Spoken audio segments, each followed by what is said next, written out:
y las interrelaciones, pero también cómo funcionan en ellos las estructuras de poder. Y la perspectiva de género es la aplicación de esa categoría específicamente al estudio de la vida de las mujeres, a la expedición de normas, a la formulación de políticas públicas, sociales y económicas.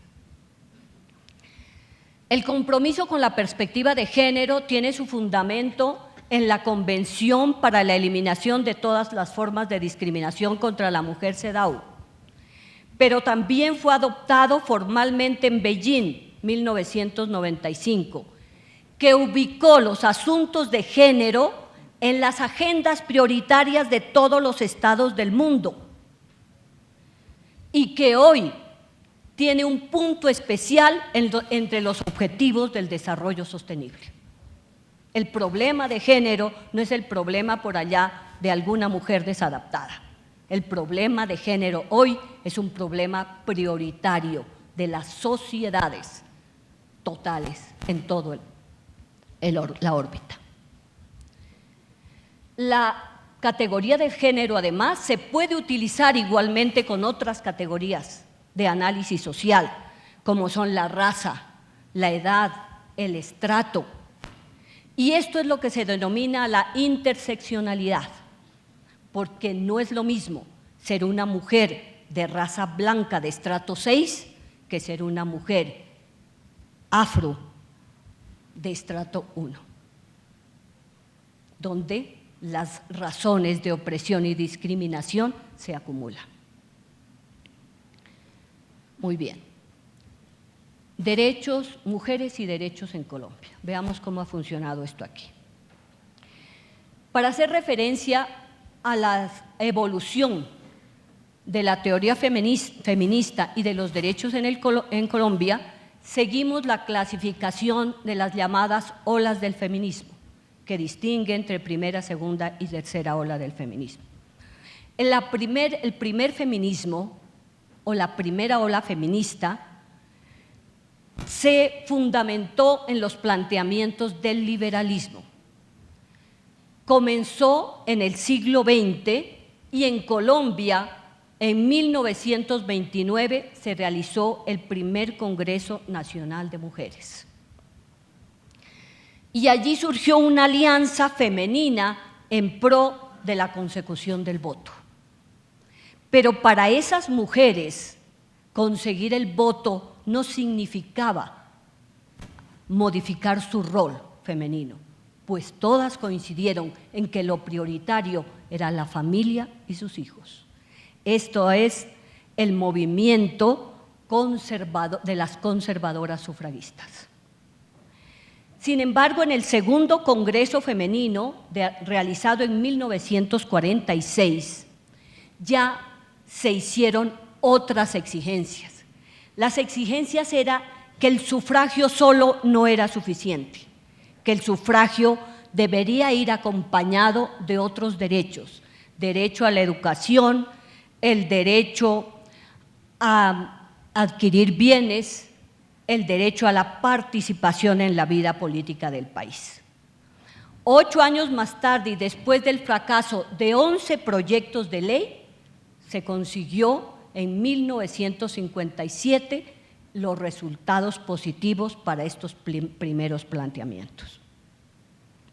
El segundo feminismo es el de los años 70, donde mujeres universitarias que habían tenido la oportunidad de viajar a otros lugares regresaron al país considerando que había que modificar la vida de las mujeres, no solo respecto al matrimonio y a la maternidad, sino fundamentalmente a las posibilidades de definir su propia vida.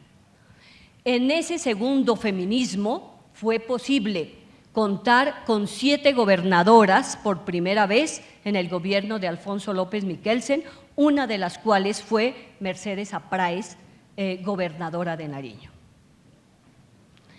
Más adelante encontramos el tercer feminismo, que es el de la actualidad, que es el feminismo donde ya los derechos de las mujeres les interesan a todos los partidos políticos y les interesan a los gobiernos, donde el derecho internacional se ha desarrollado y la OIT y las Naciones Unidas tienen convenios y tratados internacionales, y donde los movimientos y organizaciones de mujeres se han consolidado. Finalmente, el tercer punto: avances y tensiones en el feminismo constitucional colombiano. Lo primero que hay que decir es que 75 organizaciones de mujeres participaron en las mesas previas a la Asamblea Nacional Constituyente. Y estas 75 organizaciones de mujeres se pusieron de acuerdo en un punto: constitucionalizar la CEDAW. La CEDAW, que contiene los derechos políticos, los derechos económicos, sociales y los derechos sexuales y reproductivos de las mujeres.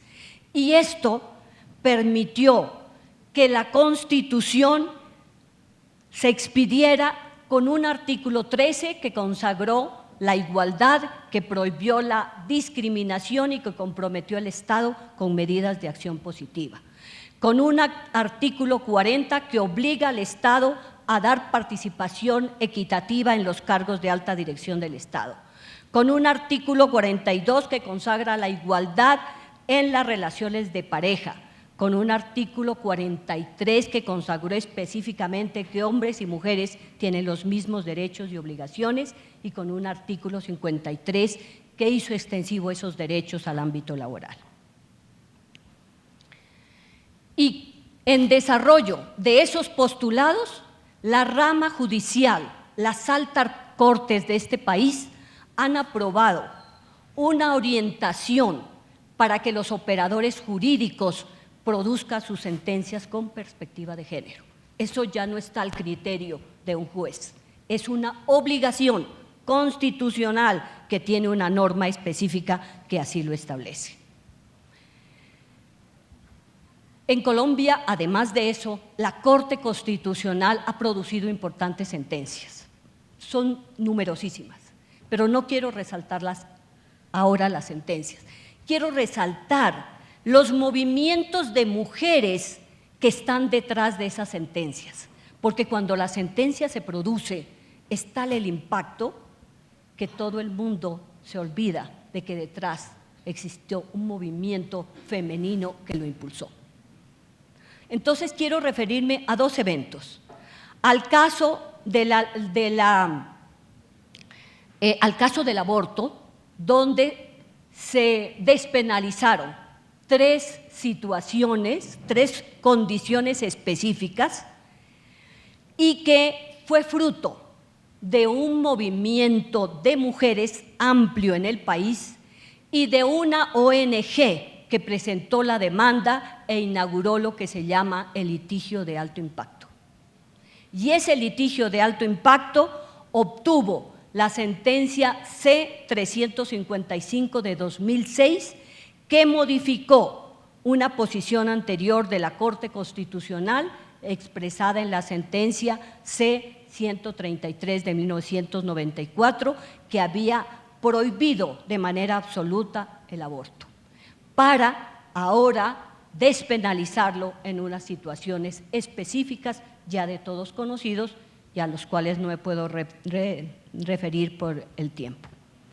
Y el otro caso muy reciente es el de la ley Rosa Elvira Celi, donde todos conocemos las terribles circunstancias que ocasionaron un movimiento de mujeres y de organizaciones absolutamente importante en este país, pero donde las mujeres miraron que eso no podía ser un problema puramente de sentimiento colectivo, pero también transitorio, sino que ese hecho debería servir para mostrar al país la violencia de que eran víctimas las mujeres. Y allí se inició un debate que aún persiste, y es cómo la mujer en Colombia es víctima de muchísimas formas de violencia. La expedición de la Ley 1761 de 2015, que consagró el feminicidio como un delito autónomo, es producto de esta movilización. Cuando uno, sin embargo, compara estos avances normativos con unos resultados prácticos, nos damos cuenta que la situación sigue siendo muy grave y muy deficiente. Y por eso hoy hay dos posiciones entre las feministas. Unas que consideran que las conquistas teóricas y jurídicas no son suficientes y que por tanto es mejor no intentarlas. Y otras que nos ubicamos en la posición de que el derecho no modifica, obviamente, la realidad, pero es un instrumento válido que debemos utilizar para avanzar en procesos educativos fundamentales y cambiar esa realidad. Nosotros por eso pensamos el feminismo actual de la democracia radical, que tenemos que exigir una democracia donde hombres y mujeres podamos vivir en armonía y en igualdad. Que nosotros podamos mostrar como expresiones de la barbarie las épocas aquellas en que la mujer era considerada inferior y peor aún cuando era víctima de violencia por el solo hecho de ser mujer. De ustedes, jóvenes, depende cuál es nuestra próxima realidad. Muchas gracias.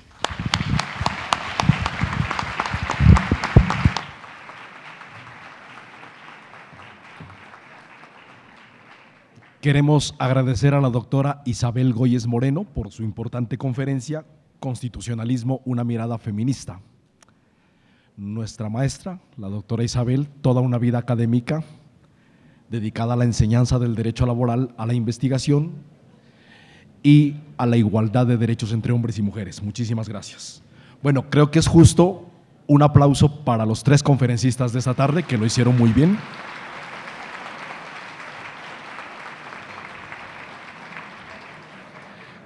Unos anuncios importantes. Ahorita entramos a un receso, pero queremos pedirles el favor de la puntualidad. Estamos ateniéndonos a la agenda, que exige bastante puntualidad. Es un receso de 20 minutos.